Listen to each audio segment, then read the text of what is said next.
Henry Wingo, Shea Adekoya, can you talk about their development? Let's get serious about the interview.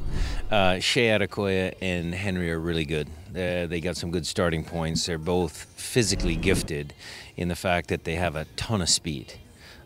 Quickness and speed, strength, so really good starting points. Still need to learn a little bit more about, playing with good passers like Nico and Clint and Ozzy and some of those guys. But once they get their movement without the ball down, they'll be, hopefully, very effective members of the team.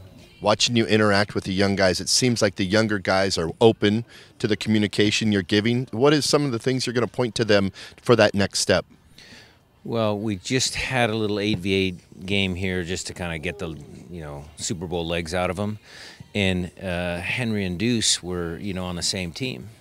And so getting Henry to understand that when Clint has the ball at his feet and he makes movements, does one of two things. It either Clint's going to find him with the pass, or it's going to drag a defender, and then Deuce is going to have an open shot on goal. So some of those little nuances of the game, that's where they got to learn.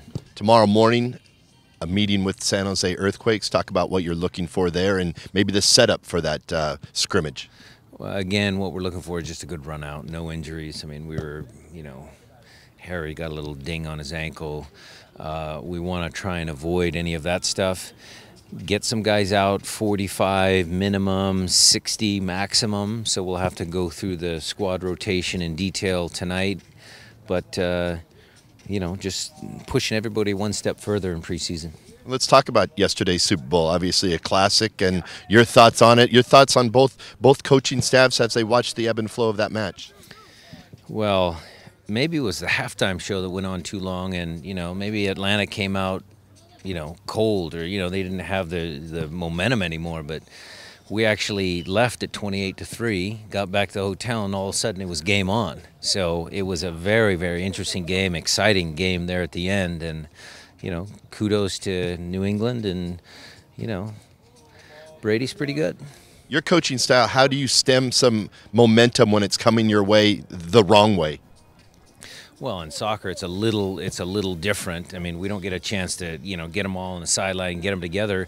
You got to try and get your team to establish better possession. If the other team's on top of you, you got to figure out a way how to actually just keep the ball yourself for a little bit. So, that's what we try and do, and game's a little more fluid. Gives NFL coaches have opportunities to coach their guys on the sideline in between series. So a little different, but probably still the same. I mean, if Atlanta could have extended a few of their drives in the second half, game over, right?